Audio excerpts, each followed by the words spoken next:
Shalom, berjumpa lagi dalam YouTube channel Tanya Aja Pasti Ku Jawab. Berikut ini kita akan menyaksikan sebuah diskusi agama antara apologet Kristen yaitu Elia Miron bersama dengan Muslim. Di mana di dalam diskusi ini ada Muslim yang mengatakan bahwa yang mencabut nyawa manusia itu adalah Allah.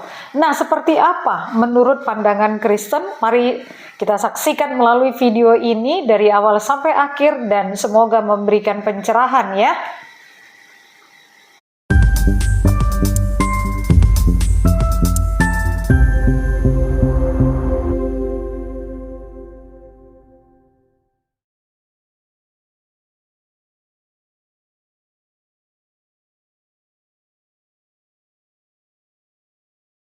Jangan berpikir nama Allah itu punyamu.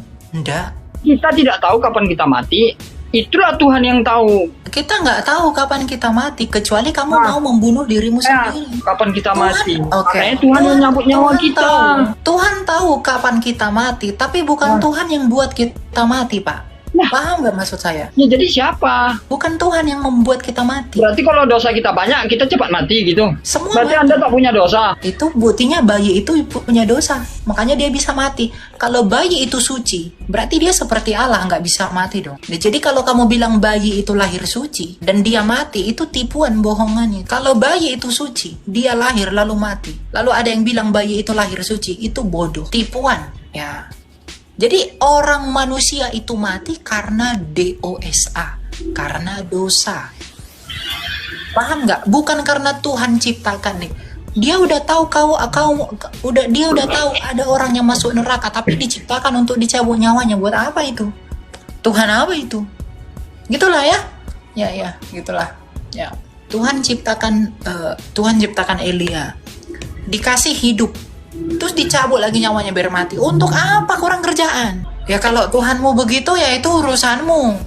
Suka main-main drama berarti. Punya kami nggak gitu. Ya Allah. Kami tidak kenal Allah. Allah Jadi itu apa dasar bangsa Arab. Kami tak kenal Allah.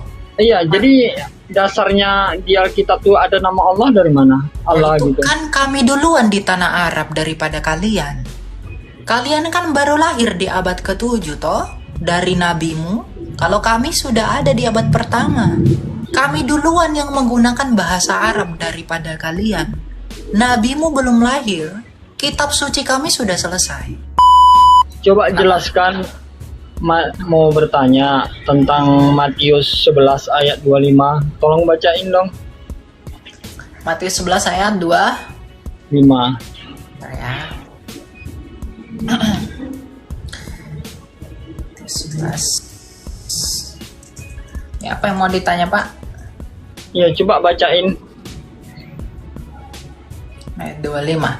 Pada waktu itu berkatalah Yesus, Aku bersyukur kepadamu Bapa, Tuhan langit dan bumi, karena semuanya itu Engkau sembunyikan bagi orang bijak, orang pandai, tetapi Engkau menyatakannya kepada orang kecil. Betul? Berarti Bapak dong yang Tuhannya. Ayat 27 nggak dibaca?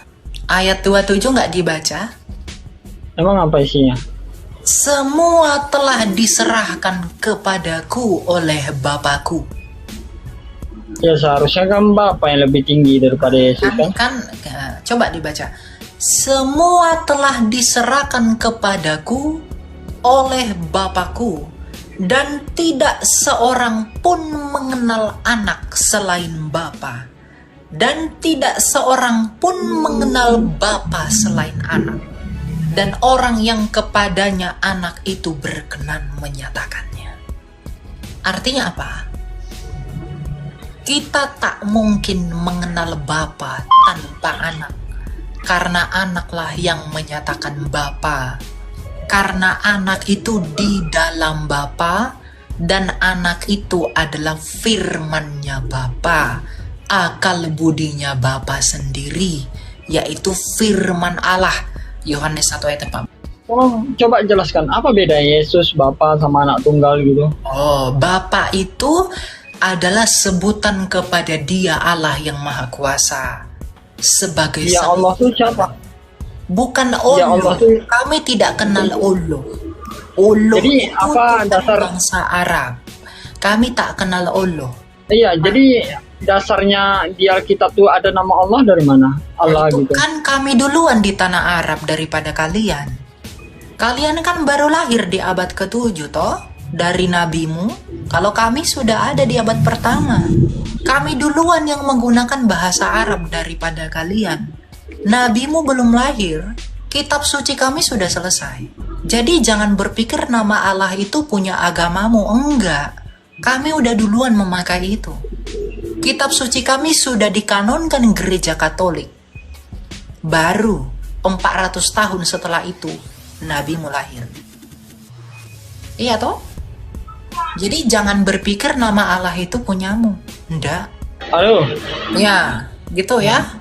bentar. Gitu ya, Oh, Pak. nggak bisa dilihat ya kalau keluar bentar ya. Enggak nggak ada bisa. suaranya, Bro. Suara Bapak enggak masuk ke saya. Gitu. Enggak, saya bingung loh.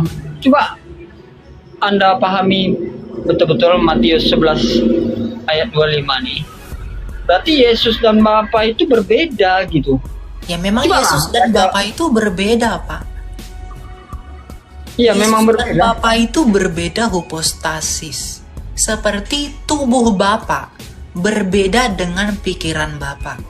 Tapi sama-sama manusia toh. Yesus yang adalah anak dengan Bapa itu berbeda tapi sama-sama Allah. Tapi bukan berarti ada dua Allah atau tiga Allah. Sama seperti kamu. Kamu punya tubuh, kamu punya pikiran atau firman, kamu punya roh. Tubuhmu manusia, nggak mungkin tubuh ayam. Pikiranmu adalah manusia, nggak mungkin Enggak. kucing. Oke, Dengar dari mana dulu, kalian dengar dapat? dulu. Dari mana kalian dapat kata-kata seperti itu? Maksudnya dari mana kok bisa anak Yesus, anak Dia putra, disebut anak, dia disebut anak karena dialah yang melakukan pekerjaan Allah Sang Bapa yang keluar dari diri Bapa sendiri. Makanya firman itu disebut anak, Yohanes 1 ayat 14. Gitu loh. Berarti Jadi Tuhan dia disebut anak bukan karena kawin brojol. Enggak, Pak. Jangan pakai pikiran orang Arab, jangan pakai pikiran orang Indonesia untuk menilai pemahaman orang Yahudi. Seperti misalnya, saya katakan anak tangga. Apakah tangga beranak? Anak buah, apakah buah beranak? berarti Tuhan kalian laki-laki ya? Loh, dia nggak laki-laki. Yesus berkata Allah, ya Allah itu roh, dan roh itu genderless, Pak. Terus yang kembang kan Yesus. Yesus kan laki-laki. Nah, Yesus kan inkarnasinya firman, inkarni di dalam daging. Itu untuk menggenapi bahwa yang dijanjikan itu adalah raja dari tongkat Yehuda sebagai Mesias yang disebut dalam Kejadian keturunan perempuan. Ya harus laki-laki. Oke. Dia tuh Yesus kan di tiang salib untuk menebus dosa umat manusia kan katanya ya kan? Menebus manusia dari dosa. Menebus manusia dari dosa. Sedangkan yang disalib waktu itu ada 3 orang. Kenapa yang teman gua tuh nggak dianggap Tuhan gitu? Loh, Yesus kan disalib bukan karena kesalahannya. Yang 2 orang itu kan karena kesalahan mereka. Yesus, apa kesalahan Yesus? Pengadilan Roma aja nggak bisa membuktikan Yesus bersalah, Pak. Oh, berarti kalau memang Yesus nggak bersalah, itu kenapa dipaksa gitu? Ya, itu desakan politik orang Sanhedrin. Sedangkan Yesus nggak mau sebenarnya disalib kan? Siapa mengatakan Yesus nggak mau disalib? Ketika Petrus menghalangi penyaliban, Yesus nggak mau. Yohanes 10 ayat 17, Yesus berkata, Aku memberikan nyawaku dan berkuasa menerimanya kembali. Jadi Yesus datang ke dunia ini memang untuk mati. Terus Mengalami kematian. terus Yesus pasrah gitu. Ya, dia kan datang karena kerelaan hatinya untuk menjadi korban yang sempurna. Ya, terus dia menyerahkan diri dia gitu. Betul. Sedangkan dia aja disiksa, katanya disiksa di filmnya saya lihat kan kemarin. Ya, memang betul. Iya, dengan berat hati dia, dengan berat hati. Oh, enggak ada. Tapi dia ngapain dia bilang minta apa? Dalilnya Yesus berat hati di mana ya? Enggak, maksudnya dia dengan Enggak, itu asumsi. Kalau enggak ada dalil, asumsi itu. bukan nggak ada dalil. Ini Dia kan udah kasih dalil Yohanes kalau 10. tidak dia nggak mungkin disebutnya Eli sahabat tani itu. Loh, Eli lama sabatani itu kan Yesus mengutip Mazmur 22. Apa? Yesus mengutip Mazmur 22.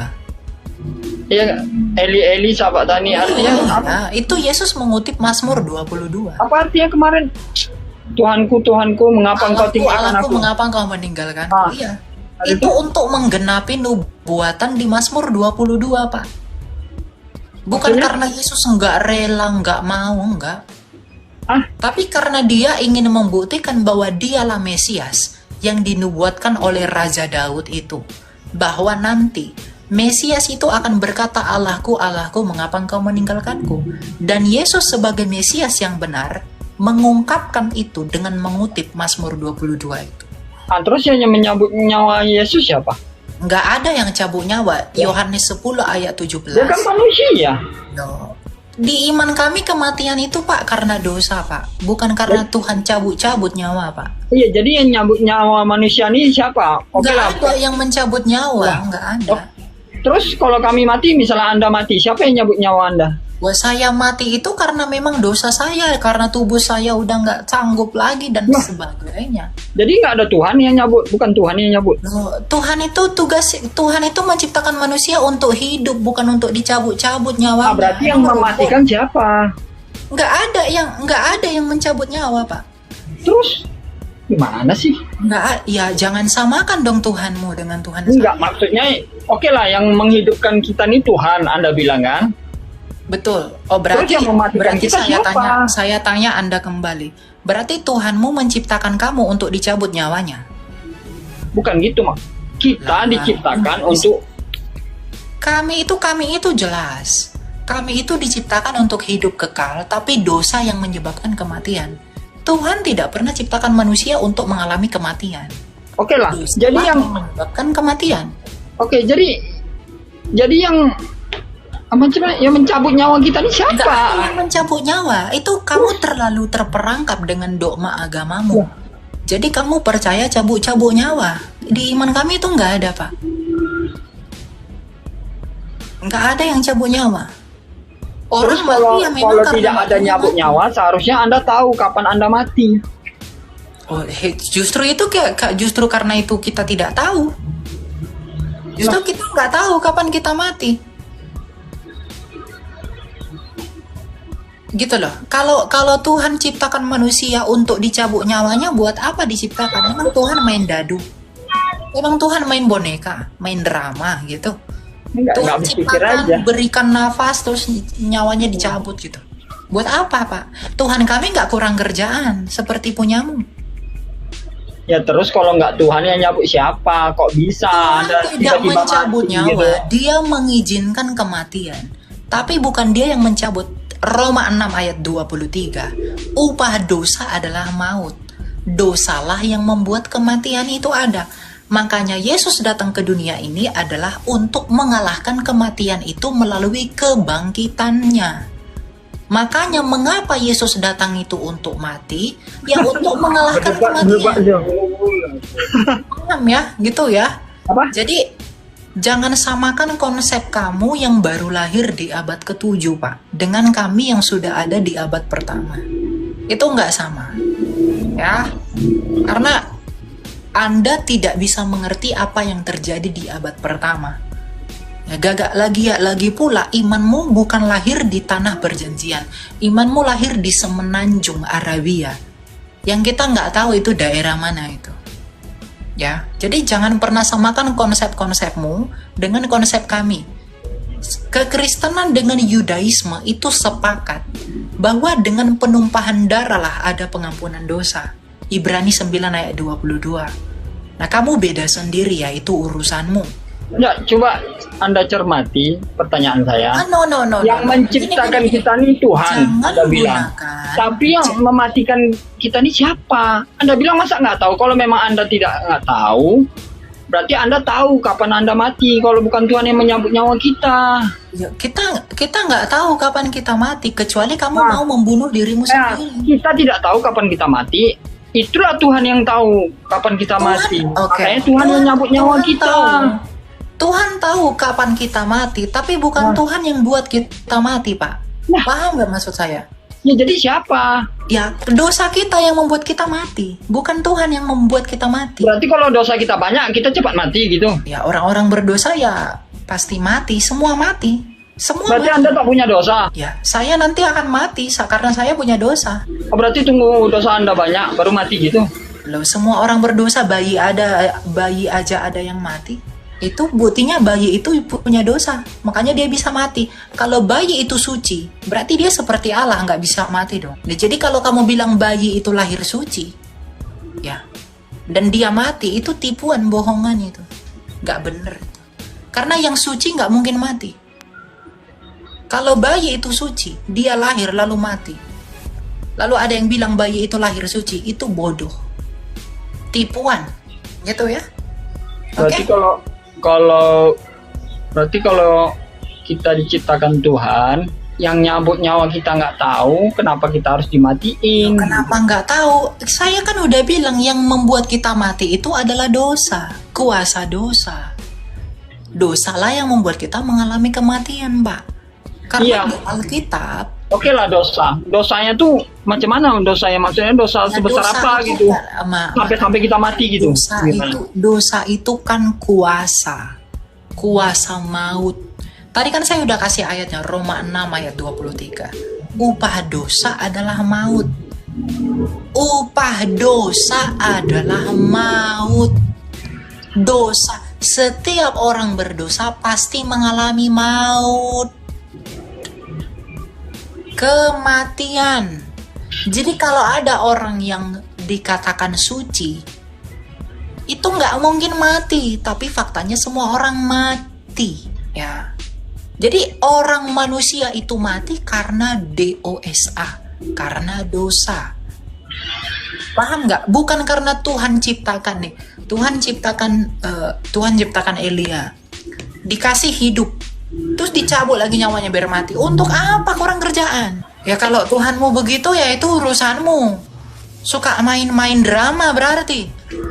Punya kami nggak gitu. Gitu loh. Paham enggak? Berarti kalau Yesus mati itu dosa siapa? Loh, dia kan menanggung dosa kami. Galatia 3 ayat 13. Berarti sekarang Anda tak punya dosa dong? Kan tadi saya katakan kuasa dosa. Iya, tapi katanya udah ditanggung sama Yesus. Gimana? Kami itu ketika percaya sama Yesus, ya kami tidak akan mengalami maut kekal, yaitu neraka. Itu yang Yesus, kuasa neraka itulah yang dikalahkan Yesus. Makanya dia menang. Pada hari ketiga dia bangkit. Dia kalahkan kematian itu.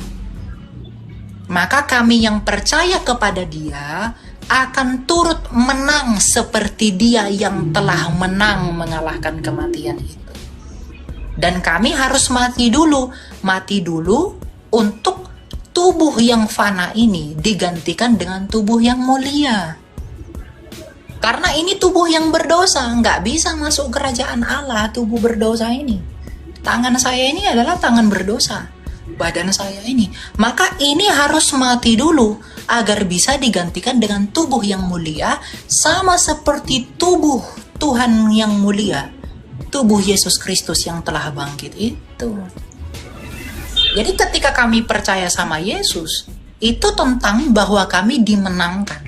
Kuasa dosa yang tadinya menghakimi kami, itu ditransfer kepada Kristus dan dikalahkan oleh Kristus.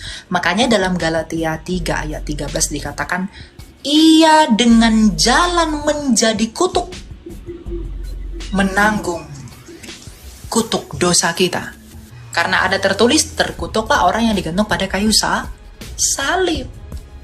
Jadi kutuk yang seharusnya saya terima, itu digantikan oleh Kristus melalui iman saya kepada dia. Maka ketika saya percaya kepada dia dan saya mati di dalam dia, maka saya pun akan meninggalkan tubuh saya yang berdosa ini, dan pada hari kebangkitan akan dibangkitkan dengan tubuh yang mulia sama seperti tubuhnya dia yang mulia juga, yang sulung itu, yang pertama bangkit dari semua manusia. Gitu. Karena tujuannya kita sejak semula diciptakan, Kejadian 1 ayat 28 adalah untuk beranak cucu dan memenuhi seluruh bumi dengan kemuliaan Allah tanpa kematian. Makanya di langit bumi yang baru tidak ada lagi kematian, karena maut telah dikalahkan. Oke. Berarti apapun dosa kita hidup di dunia ini ditanggung sama Yesus gitu. Ya kalau kita sungguh-sungguh percaya kepada Dia di dalam Walaupun kita membunuh orang, itu melawan ya, orang kalau gitu. kamu membunuh, kalau kamu ngomong saya percaya Yesus, tapi kamu tetap membunuh orang, tetap nipu orang, kamu mati, kamu tetap ke neraka. Karena iman tanpa bukti itu nggak mungkin beriman. Karena orang yang percaya Yesus itu ditandai dengan bukti, Pak. Buktinya apa? Matius 7 ayat 15. Yesus berkata, dari buahnya lah kamu kenal mereka. Lah, berarti kalau nggak ada bukti semua, kita nih gimana? Ya, Untuk apa Yesus bukti mati? bukti orang beriman itu ya kasih, Pak. Kita memiliki kasih. Karena Roh Kudus telah diberikan kepada kita sebagai materai. Jadi orang percaya Yesus, ya, itu nggak hanya ngomong doang, tapi bertindak dengan perbuatannya. Tidak menyukai dosa, membenci dosa. Walaupun kadangkala dia jatuh, tapi bangkit terus. Tapi hatinya jijik dengan dosa, tapi kadangkala dia jatuh. Orang-orang seperti itu diselamatkan. Tapi kalau orang-orang yang orang-orang yang suka ngaku mulutnya percaya Yesus, tetapi dia tidak mau hidup dengan baik, ya orang-orang itu nggak diselamatkan. Itu artinya dia tidak ada Roh Kudus dalam dirinya. Gitu. Sama seperti orang mengaku saya sudah sembuh, kaki saya sudah sembuh, tapi dia nggak bisa jalan kaki, artinya dia nggak pernah sembuh dong. Gitu ya, Kenji ya. Oke, coba tunjukkan ayatnya mana dia menebus dosa umat manusia. Tadi kan saya udah bilang Galatia 3 ayat 13, Yohanes 10 ayat 17, Yohanes 3 ayat 16. Banyak loh, Pak. Gimana sih kau? Udah kau baca dari tadi. Ibrani 9 ayat 22. Kayak mananya kau? Hah? Nggak kau dengar tadi? Kemana? Mana ada lu baca? Kapan mulai dibaca? Ya dibaca, makanya saya udah sebutin, ditulis dong biar belajar. Kan kamu bertanya nih, saya menjawab. Nah, kamu yang bertanya menulis apa yang saya jawab. Itu orang belajar. Ya kalau cuma testos doang ya buat apa, Pak? Banyak ayatnya, Pak. Itu ya. Oke lah, lain kali saya naik lagi ya. Iya dong, naik lagi nanti ya. Iya. Oke. Penjelasan lu nggak jelas semua. Masa Tuhan yang nggak hidupkan, apa-apa. yang mati kan nggak tahu. Siapa yang matiin nggak tahu. Atau setan nggak yang matiin? Oh berarti saya tanya, berarti Tuhan Bapa itu menciptakan manusia untuk dicabut-cabut nyawanya? Kan kita makanya harus kita berbuat baik. Ya berarti untuk dicabut nyawanya kalau orang diciptakan. Ya kalau waktunya udah mati kan umur kita Ya udah Tuhan kami nggak suka diciptakan. cabut-cabut. Ya. Tuhan kami nggak suka cabut-cabut nyawa. Dia bukan kurang kerjaan, Pak. Ya, dia Allah yang suka hidup, tidak suka kematian. Ya, kalau Tuhan ciptakan kamu untuk mati, untuk apa kau diciptakan? Daripada kau masuk neraka, ngapain kau diciptakan? Ya kan? Buat apa? Capek-capekin aja gitu kan? Dia udah tahu dia udah tahu ada orang yang masuk neraka, tapi diciptakan untuk dicabut nyawanya. Buat apa itu? Tuhan apa itu? Gitulah ya. Ya. Gitu. Puji Tuhan, kita sudah bersama-sama menyaksikan serta mendengarkan jawaban-jawaban ataupun ulasan-ulasan yang diberikan oleh Elia Miron terkait pernyataan Muslim yang mengatakan bahwa Allah yang mencabut nyawa manusia. Teman-teman, jelas sekali bahwa di dalam Alkitab dinyatakan bahwa yang mendatangkan maut ataupun kematian kepada seseorang itu bukanlah pekerjaan Allah, tetapi itu merupakan akibat dosa atau upah dosa. Hal itu sangat tegas dan jelas dinyatakan oleh firman Tuhan di dalam surat Paulus kepada jemaat di Roma, yaitu Roma 6 ayat 23. Sebab upah dosa ialah maut, tetapi karunia Allah ialah hidup yang kekal dalam Kristus Yesus Tuhan kita. Jadi yang mendatangkan maut dan juga yang mendatangkan kematian sepenuhnya adalah karena perbuatan dosa manusia. Nah, jadi teman-teman, sekalipun kita sebenarnya ataupun manusia sudah berdosa, jika manusia atau siapapun datang memohon pengampunan Tuhan, maka dosa itu diampuni, tetapi manusia itu tetap akan mengalami kematian. Hanya bedanya, jika dosa seseorang diampuni, maka hal itu akan membuat dia punya kesempatan untuk menerima hidup yang kekal ataupun kebangkitan dari antara orang mati, untuk mendapatkan keselamatan ataupun hidup yang kekal. Karena itu teman-teman, mulai dari sekarang, ketika engkau menyadari engkau adalah orang berdosa, datanglah kepada Tuhan Yesus dan memohon pengampunannya, maka Dia akan mengampuni dosamu dan menyucikan engkau dari segala kejahatan serta menyelamatkan jiwamu. Tuhan Yesus memberkati.